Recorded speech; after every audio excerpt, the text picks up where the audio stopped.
ಓಂ ಸಾಯಿರಾಮ್. ಶ್ರೀ ಗುರುಭ್ಯೋ ನಮಃ. ಶ್ರೀ ಸಾಯಿ ಪ್ರೇರಣೆ ಯೂಟ್ಯೂಬ್ ವಾಹಿನಿಗೆ ತಮ್ಮೆಲ್ಲರಿಗೂ ಸ್ವಾಗತ ಕೋರ್ತಾ ನಾನು ಇಂದು ಶ್ರೀ ಸಾಯಿ ಸಚ್ಚರಿತ್ರೆಯ 49ನೇ ಅಧ್ಯಾಯದ ಮೊದಲನೆಯ ಭಾಗವನ್ನು ಪಾರಾಯಣ ಮಾಡ್ತಾ ಇದ್ದೀನಿ. ಹರಿಕಾನೋಬ, ಸೋಮದೇವ ಸ್ವಾಮಿ, ನಾನಾ ಸಾಹೇಬ ಚಾಂದೋರಕರ ಇವರ ಅನುಭವಗಳು ಬ್ರಹ್ಮನನ್ನು ಮತ್ತು ಸದ್ಗುರುವನ್ನು ಹೊಗಳಲು ವೇದಗಳಿಂದಲೂ ಪುರಾಣಗಳಿಂದಲೂ ಸಾಧ್ಯವಿಲ್ಲದೆ ಇರುವಾಗ ನಮ್ಮಂತಹ ಪಾಮರರು ಸದ್ಗುರುವಾದ ಸಾಯಿಬಾಬಾ ಅವರನ್ನು ವರ್ಣಿಸಲು ಹೇಗೆ ಸಾಧ್ಯ? ಈ ಬಗ್ಗೆ ನಾವು ಮೌನದಿಂದ ಇರುವುದೇ ಒಳ್ಳೆಯದು.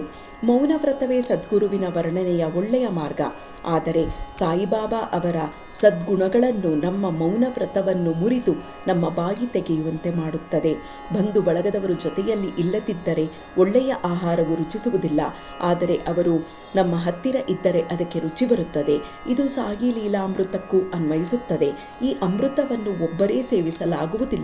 ಸ್ನೇಹಿತರು, ಬಂಧು ಬಳಗದವರು ನಮ್ಮ ಜೊತೆಗೆ ಇದ್ದರೆ ಅದರ ರುಚಿಯೇ ಬೇರೆ.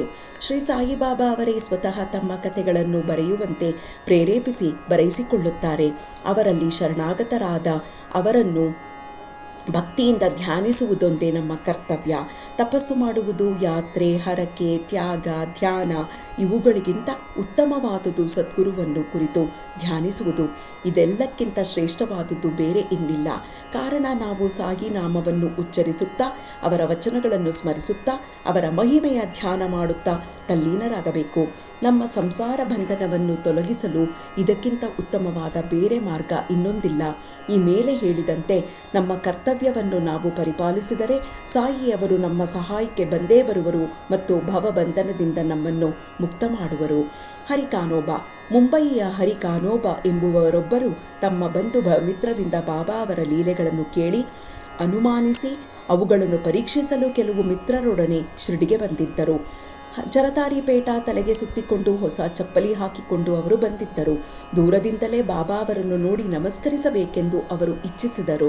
ತಮ್ಮ ಹೊಸ ಚಪ್ಪಲಿ ಎಲ್ಲಿ ಬಿಡಬೇಕೆಂದು ಬಹಳ ಯೋಚಿಸಿ ಕಡೆಗೆ ಹೊರಗಡೆ ಒಂದು ಮೂಲೆಯಲ್ಲಿ ಬಿಟ್ಟು ಮಸೀದಿ ಪ್ರವೇಶಿಸಿ ಮುಂದೆ ಬಾಬಾ ಅವರಿಗೆ ನಮಸ್ಕರಿಸಿ ಪ್ರಸಾದ ಸ್ವೀಕರಿಸಿ ಹಿಂತಿರುಗಿ ಬಂದು ನೋಡಿದಾಗ ಅವರ ಚಪ್ಪಲಿ ಇರಲಿಲ್ಲ. ಎಷ್ಟು ಹುಡುಕಿದರೂ ಅವು ಸಿಗದೆ ಅವರು ತಮ್ಮ ನಿವಾಸಕ್ಕೆ ಹಿಂತಿರುಗಿದರು.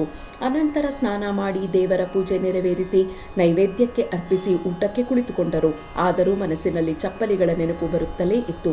ಊಟವಾದ ನಂತರ ಕೈ ತೊಳೆಯಲು ಹೊರಗೆ ಬಂದರು. ಆಗ ಒಬ್ಬ ಹುಡುಗ ಇವರ ಕಡೆ ಬರುತ್ತಿರುವುದನ್ನು ನೋಡಿದರು. ಆ ಹುಡುಗ ಒಂದು ಜೊತೆ ಚಪ್ಪಲಿಗಳನ್ನು ಕೋಲಿನ ತುದಿಗೆ ಸಿಕ್ಕಿಸಿಕೊಂಡು ಕೈ ತೊಳೆಯುತ್ತಿದ್ದವರನ್ನು ಕುರಿತು ಬಾಬಾ ಅವರು ಈ ಕೋಲು ಮತ್ತು ಚಪ್ಪಲಿ ಕೊಟ್ಟು ಹರಿಕಾ ಬೇಟ, ಜರೀಕಾ ಪೇಟ ಎಂದು ಕೂಗುತ್ತಾ ಹೋಗು. ಯಾರಾದರೂ ಈ ಚಪ್ಪಲಿ ತಮ್ಮದೆಂದು ಕೇಳಿದರೆ ಅವರ ಹೆಸರು ತಿಳಿದುಕೋ. ಅವರು ಕಾನೋಬನ ಮಗ ಎಂಬುದನ್ನು ಕೇಳಿ ತಿಳಿ. ಅವರು ಜರೀಪೇಟ ಹಾಕಿಕೊಂಡಿರುತ್ತಾರೆಯೇ ಎಂಬುದನ್ನು ನೋಡಿ ಅನಂತರ ಇವುಗಳನ್ನು ಕೊಡು ಎಂದು ಹೇಳಿದ್ದಾರೆ ಎಂದನು. ಹರಿಕಾನೋಬ ಇದನ್ನು ಕೇಳಿ ಸಂತಸದಿಂದ ಅವನ ಹತ್ತಿರ ಬಂದು ತಾವೇ ಹರಿಕಾನೋಬ ಎಂದು ಕಾನೋಬನ ಪುತ್ರರೆಂದು ಹೇಳಿ ಜರೀಪೇಟವನ್ನು ಹುಡುಗರಿಗೆ ತೋರಿಸಿದರು.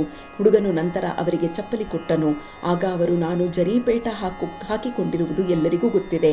ಬಾಬಾ ಅವರು ಸಹ ಇದನ್ನು ನೋಡಿರಬಹುದು. ಆದರೆ ನಾನು ಶಿರಡಿಗೆ ಬರುತ್ತಿರುವುದು ಇದೇ ಮೊದಲು. ನನ್ನ ಹೆಸರು ಹರಿಕಾನೋಬ ಎಂದು, ನಾನು ಕಾನೋಬನ ಪುತ್ರನೆಂದು ಅವರಿಗೆ ಹೇಗೆ ತಿಳಿಯಿತು ಎಂದು ಯೋಚನಾಮಗ್ನರಾದರು. ಅವರು ಶಿರಡಿಗೆ ಬಂದಿದ್ದುದು ಬಾಬಾ ಅವರನ್ನು ಪರೀಕ್ಷಿಸುವುದಕ್ಕೋಸ್ಕರ. ಈ ಘಟನೆಯಿಂದ ಬಾಬಾ ಅವರು ನಿಜವಾದ ಸತ್ಪುರುಷರೆಂಬ ಅರಿವಾಗಿ ಅವರು ಮುಂಬಯಿಗೆ ಹಿಂತಿರುಗಿದರು. ಸೋಮದೇವ ಸ್ವಾಮಿ. ಈಗ ಬಾಬಾ ಅವರನ್ನು ಪರೀಕ್ಷಿಸುವುದಕ್ಕಾಗಿ ಬಂದ ಇನ್ನೊಬ್ಬರ ವಿಚಾರವನ್ನು ಪರಿಶೀಲಿಸೋಣ. ಕಾಕಾ ಸಾಹೇಬ ದೀಕ್ಷಿತರ ಸಹೋದರ ಭಾಯಾಜಿ ನಾಗಪುರದಲ್ಲಿ ವಾಸವಾಗಿದ್ದರು. ಅವರು 1906ರಲ್ಲಿ ಹಿಮಾಲಯ ಪರ್ವತಕ್ಕೆ ಹೋದಾಗ ಅಲ್ಲಿ ಉತ್ತರ ಕಾಶಿಯ ಹರಿದ್ವಾರದ ಶ್ರೀ ಸೋಮದೇವ ಸ್ವಾಮಿಯವರ ಪರಿಚಯವಾಯಿತು. ಮುಂದೆ 5 ವರ್ಷಗಳ ನಂತರ ಸೋಮದೇವ ಸ್ವಾಮಿ ನಾಗಪುರಕ್ಕೆ ಭಾಜಿಯವರ ಕಡೆಗೆ ಬಂದರು. ಅಲ್ಲಿ ಸಾಯಿ ಬಾಬಾ ಅವರ ಲೀಲೆಗಳನ್ನು ಕೇಳಿದರು. ಆಗ ಶಿರಡಿಗೆ ಹೋಗಿ ಬಾಬಾ ಅವರ ದರ್ಶನ ಪಡೆಯಬೇಕೆಂದು ಅವರಿಗೆ ಇಚ್ಛೆಯಾಯಿತು. ಭಾಯಾಜಿ ಅವರಿಂದ ಪರಿಚಯದ ಪತ್ರ ಪಡೆದು ಶಿರಡಿಗೆ ಹೊರಟರು. ಮನಮಾಡ ಮತ್ತು ಕೋಪರ್ಗಾಂವ್ ದಾಟಿದ ನಂತರ ಟಾಂಗಾ ಮಾಡಿಕೊಂಡು ಶಿರಡಿಗೆ ನಡೆದರು. ಶಿರಡಿ ಸಮೀಪಿಸುತ್ತಿರುವಾಗಲೇ ದೂರದಿಂದಲೇ ಮಸೀದಿಗೆ ಮಸೀದಿಯ ಮೇಲೆ ಹಾರಾಡುತ್ತಿದ್ದ ಧ್ವಜವು ಸ್ವಾಮಿಯ ಕಣ್ಣಿಗೆ ಬಿತ್ತು. ಬೇರೆ ಬೇರೆ ಸಂತರ ಆಚರಣೆ ಬೇರೆ ಬೇರೆಯಾಗಿರುತ್ತದೆ. ಧ್ವಜವನ್ನು ನೋಡಿದ ತಕ್ಷಣವೇ ಅವರ ಮನಸ್ಸಿನಲ್ಲಿ ಈ ಸಂತರಿಗೆ ಧ್ವಜದ ಮೋಹ ಏಕೆ, ಅದೇನು ಅವರ ಹಿರಿಮೆಯನ್ನು ವ್ಯಕ್ತಪಡಿಸುತ್ತದೆಯೇ ಎಂಬ ಭಾವನೆ ಮೂಡಿತು. ಅವರು ತಮ್ಮ ಸಹ ಪ್ರಯಾಣಿಕರಿಗೆ ಈ ಶಿರ್ಡಿ ಯಾತ್ರೆ ಬೇಡ, ಹಿಂತಿರುಗುವೆನೆಂದು ಹೇಳಿದರು. ಆಗ ಅವರು, ಹಾಗಿದ್ದರೆ ನೀವು ಇಷ್ಟು ದೂರ ಬಂದಿದ್ದು ಏಕೆ? ಈ ಧ್ವಜ ನೋಡಿ ನಿಮ್ಮ ಮನಸ್ಸಿಗೆ ಅಶಾಂತಿ ಉಂಟಾಯಿತೆ. ಶಿರ್ಡಿಯಲ್ಲಿ ರಥ, ಪಲ್ಲಕ್ಕಿ, ಕುದುರೆ ಮುಂತಾದ ಸರಂಜಾಮುಗಳನ್ನು ನೋಡಿದರೆ ನೀವು ಏನು ಅನ್ನಬಹುದು ಎಂದರು. ಆಗ ಸ್ವಾಮಿ, ಪಲ್ಲಕ್ಕಿ ಮುಂತಾದವುಗಳನ್ನು ಇಟ್ಟುಕೊಂಡಿರುವ ಅನೇಕ ಸಾಧು ಸಂತರನ್ನು ನೋಡಿದ್ದೇನೆ. ಇವರನ್ನು ನೋಡುವುದಕ್ಕಿಂತ ಹಿಂತಿರುಗುವುದೇ ಲೇಸು ಎಂದು ಹೇಳಿ ಹಿಂತಿರುಗಲು ಸಿದ್ಧರಾದರು. ಸಹ ಪ್ರಯಾಣಿಕರು ಬಲವಂತ ಮಾಡಿ ಕುತರ್ಕ ಬಿಟ್ಟು ಅವರಿಗೆ ಮುಂದುವರೆಯುವಂತೆ ತಿಳಿಸಿದರು. ಬಾಬಾ ಅವರಿಗೆ ಅವುಗಳ ಮೇಲೆ ಆಸಕ್ತಿ ಇಲ್ಲವೆಂದು, ಭಕ್ತರೇ ಅವರ ಮೇಲಿನ ಪ್ರೀತಿಗಾಗಿ ಅವೆಲ್ಲವನ್ನೂ ಇಟ್ಟಿರುತ್ತಾರೆ ಎಂದು ತಿಳಿಸಿದರು. ಹೀಗೆ ಒತ್ತಾಯ ಮಾಡಿ ಅವರು ಶಿರ್ಡಿಗೆ ಕರೆದುಕೊಂಡು ಬಂದರು. ಮಸೀದಿಯನ್ನು ಪ್ರವೇಶಿಸಿ ಬಾಬಾ ಅವರನ್ನು ನೋಡಿದೊಡನೆಯೇ ಅವರ ಮನಸ್ಸು ಕರಗಿತು. ನಯನಗಳಲ್ಲಿ ಅಶ್ರುಗಳು ತುಂಬಿದವು. ಕಂಠವು ಗದ್ಗದವಾಯಿತು. ಅವರ ಗುರುವಿನ ನೆನಪು ಬಂದಿತು. ಅವರ ಶಂಕೆಗಳೆಲ್ಲವೂ ಮಾಯವಾದವು. ಬಾಬಾ ಅವರ ಪಾದಧೂಳಿಯಲ್ಲಿ ಹೊರಳಾಡಬೇಕೆಂದು ಇಚ್ಛಿಸಿ ಅವರನ್ನು ಸಮೀಪಿಸಿದರು. ಆಗ ಬಾಬಾ ಅವರು ಕೋಪದಿಂದ, ನಮ್ಮ ಭೂಷಣ ವಸ್ತುಗಳು ನಮ್ಮಲ್ಲಿಯೇ ಇರಲಿ, ನೀನು ಮನೆಗೆ ಹೋಗು, ಮಸೀದಿಗೆ ಪುನಃ ಬಂದರೆ ಜೋಕೆ ಎಂದು ಇದು ಸಂತರ ಲಕ್ಷಣವೇ, ಇಲ್ಲಿ ಒಂದು ಕ್ಷಣವೂ ನಿಲ್ಲಬೇಡ ಎಂದರು. ಸ್ವಾಮಿಯವರು ಚಕಿತರಾದರು. ಬಾಬಾ ಅವರಿಗೆ ತಮ್ಮ ಇಂಗಿತ ಅರಿವಾಗಿದೆ ಎಂದು ತಿಳಿದರು.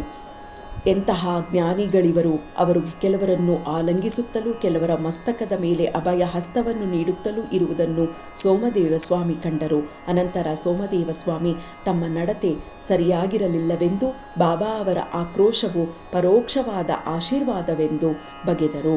ಇಲ್ಲಿಗೆ ಶ್ರೀ ಸಾಯಿ ಸಚ್ಚರಿತ್ರೆಯ 49ನೇ ಅಧ್ಯಾಯದ ಮೊದಲನೆಯ ಭಾಗವು ಸಂಪೂರ್ಣವಾಯಿತು. ಓಂ ಸಾಯಿ ಪ್ರಣಾಮ್.